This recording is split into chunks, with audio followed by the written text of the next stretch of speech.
Bien, continuamos entonces con el ingreso en el área de recepción del quirófano. Cuando el paciente ingresa en el área de recepción del quirófano, el profesional de anestesia, el anestesista o el técnico se reúne con él y le realiza una breve evaluación del nivel de conciencia y del estado psicológico y físico. Todas las autorizaciones de cirugía deben estar firmadas antes de que el paciente reciba los fármacos preoperatorios. Si el paciente ha recibido cualquier medicamento que altera la conciencia o produce sedación, no puede firmar el consentimiento informado para la cirugía. Antes de que el paciente ingrese en el quirófano, el profesional de anestesia ya ha organizado los equipos y los fármacos necesarios. Se establece la vía intravenosa y se colocan los dispositivos para monitorización. Durante este lapso, el circulante asiste al profesional de anestesia de acuerdo con sus conocimientos y nivel de habilidades y dentro de las prácticas legales aceptadas. Casi siempre se solicita al circulante que esté presente durante la inducción. Cuando ingresa a la sala de operaciones, el paciente es trasladado a la sala de operaciones y transferido a la camilla de cirugía. El profesional de anestesia y el circulante adecúan la posición del paciente para que esté cómodo y seguro, a fin de ofrecerle mayor bienestar y mantener la temperatura corporal. Se cubre al enfermo con mantas térmicas. Esto es especialmente importante en los niños, en los ancianos o las personas debilitadas o traumatizadas. Durante la intervención quirúrgica, el profesional de anestesia controla cuidadosamente la función hemostática. Los dispositivos de control se instalan y algunos procedimientos se inician apenas el paciente ingresa en la sala. La monitorización biofásica es un aspecto central de la anestesia general. Se controlan en forma sistemática la presión arterial, los niveles de oxígeno y dióxido de carbono, la frecuencia y el ritmo cardíaco y el grado de relajación muscular. En algunos casos también puede realizarse el control de la actividad eléctrica cerebral. Los modernos aparatos o equipos de anestesia pueden efectuar la mayoría de estas funciones, pero en el caso de los modelos más antiguos es necesario agregar monitores externos. La monitorización sistematizada incluye varios elementos que se describen en la a continuación, ¿ya? Por ejemplo, los accesos vasculares y monitorización. Los accesos vasculares son necesarios para todos los pacientes quirúrgicos y su colocación es una de las primeras tareas del profesional de anestesia, ¿ya? Pueden colocarse una o varias vías para la administración intravenosa de fármacos. La medición directa de la presión arterial y la determinación de gas en sangre requieren cateterismo arterial. Pueden colocarse otras vías en las ramas principales de los grandes vasos del corazón para la medición precisa de las presiones en las cámaras cardíacas. El electrocardiograma, ¿ya?, representa la actividad eléctrica del corazón y registra la frecuencia y el ritmo cardíaco.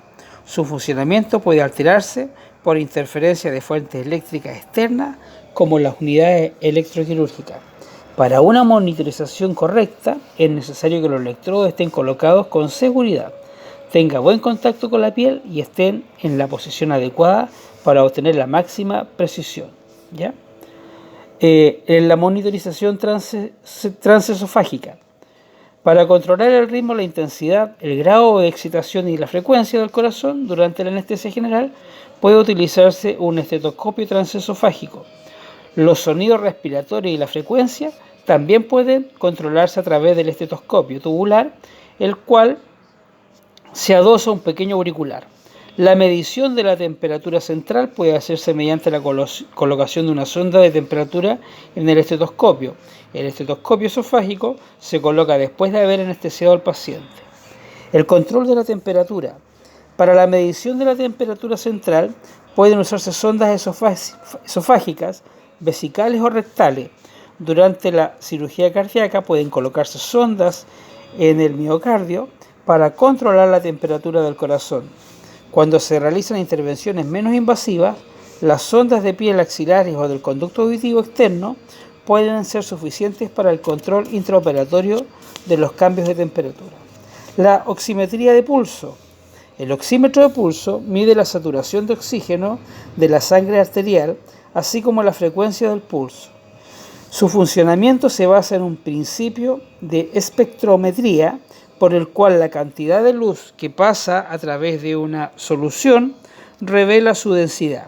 Se coloca una pequeña fuente de luz adherida a un área vascularizada, como la punta de un dedo de la mano o del pie o el lóbulo de la oreja, lo cual permite el control permanente de estos parámetros. ¿Ya? El control de la presión arterial puede medirse en forma manual con un esfigmomanómetro y manguito de presión arterial en forma automática, mediante un sistema de control de presión arterial por ordenador o en forma directa a través de una línea arterial o venosa central. Los valores se transmiten a una pantalla de diodos, emisores de luz, un LED, que forma parte del equipo de anestesia en un sistema de monitorización o un monitor electrónico independiente. La capnografía, que es muy importante, ¿ya? El capnómetro permite evaluar la función pulmonar de forma indirecta por la medición de los niveles de dióxido de carbono y otros gases anestésicos en el aire expirado. Los datos se transforman en una curva visible en la pantalla LED.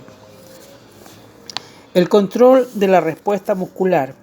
Los agentes bloqueantes neuromusculares se usan para producir relajación muscular durante la anestesia general balanceada para controlar el grado de bloqueo neuromuscular. Se utiliza un estimulador de nervios periféricos.